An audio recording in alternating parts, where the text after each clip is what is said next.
Hello everyone. Today our group will presenting on the impact of stress and burnout in workplace. Our group members are Vesica, Morgan, Sultan, Talia, Morgan, and myself, Yang. Stress and burnout has become increasingly common in modern workplace, especially in high-demand industries. Research has shown that they have negatively impact on employee mental health and performance.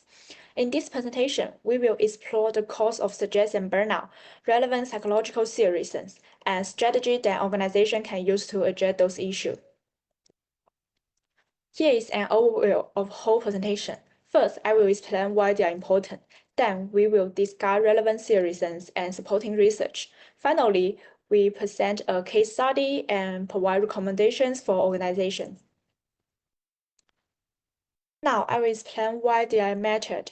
As I mentioned earlier, stress and burnout are becoming more common in modern workplace. More importantly, they have negative impact on employee mental health and well-being. Additionally, when employees experience burnout, are more likely to feel disengaged, less motivated, less satisfied with their job. Furthermore, stress and burnout can lead to absenteeism and higher employee turnover, which creates additional costs for organizations. Furthermore, addressing stress and burnout is essential for both employee mental health and organization effectiveness. To be better understand it, we learn from relevant psychological reasons. On this side, we compare three key theories that help explain how job conditions contribute to stress and burnout. The job demands resources JDR model and the effort reward imbalance ERI model and the job characteristics model JCM. The JDR model looks at the balance between job demands such as workload and pressure and resources like support, autonomy, and feedback. Its main strength is that it's flexible and can be applied across different industries. However, it's less specific when it comes to job design and does not focus strongly on individual differences. The ERI model focuses on fairness between the effort employees invest and the rewards they receive, such as pay, status, and job security. It captures employees' justice perceptions, but it mainly emphasizes external rewards and may be moderated by individual differences in how people respond to stress. The job characteristics model, JCM, focuses on job structure, particularly autonomy, feedback, and meaningfulness of work. It provides a specific evidence based framework for understanding how certain job designs can cause stress or prevent burnout. Importantly, it also links directly to practical managerial recommendations such as redesigning tasks, increasing autonomy, and improving feedback. For those reasons, we chose the job characteristics model as the main framework for our analysis. It offers a clear, actionable way to understand how job design influences employee well-being and performance. The JCM stands for the Job Characteristic Model, a classic framework in organizational psychology developed by J. Richard Hackman and Greg R. Oldham in the mid 1970s.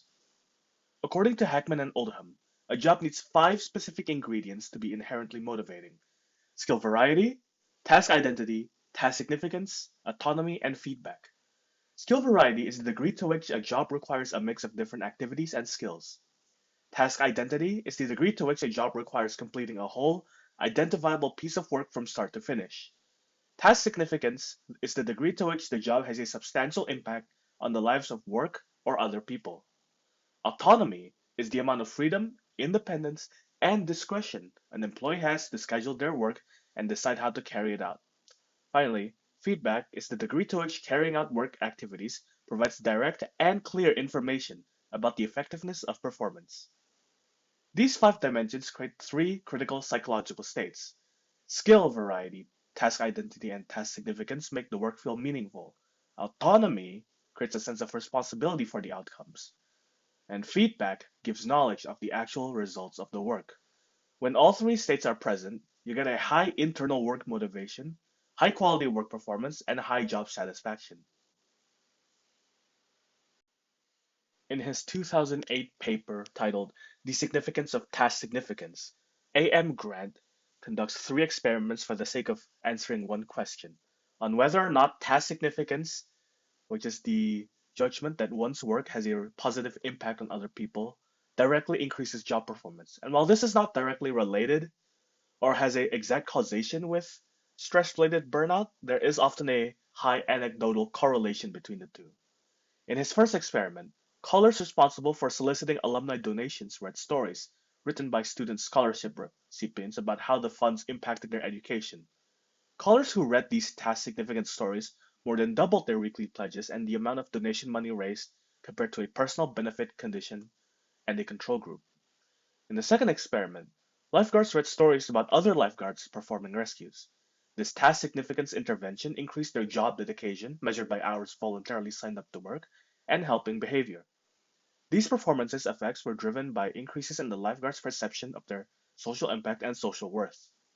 In his third and final experiment, he tested how individual personality and values affected responses to task significance. The positive effects on job performance were stronger for individuals with lower conscientiousness and stronger pro-social values. As can be seen here, the JCM has been proven to reliably increase work performance, which again, not exactly related to stress-related burnout, but there's often high correlation between the two. For our case study, we discussed junior investment bankers at Goldman Sachs based on the 2021 internal survey made by the company. This case highlights extreme working conditions and shows how poor job design can lead to severe burnout, supporting the job characteristics model, or better known as JCM. The survey revealed that junior analysts were working between 95 and 105 hours per week. As a result, employees reported severe burnout and exhaustion, negative impacts on both mental and physical health, and many were sleeping only around 5 hours per night, which is way below healthy levels. Employees identified several key problems: constant workplace pressure, lack of support from senior staff, and extremely high workloads. These conditions created an environment where employees felt overwhelmed and unable to recover. The consequences were very serious. Employees reported physical exhaustion, declining mental health, and strained personal relationships. One employee even described being in a really, really dark place, which highlights how severe the burnout had become. This case strongly supports the job characteristics model, which explains how job design affects motivation and well being.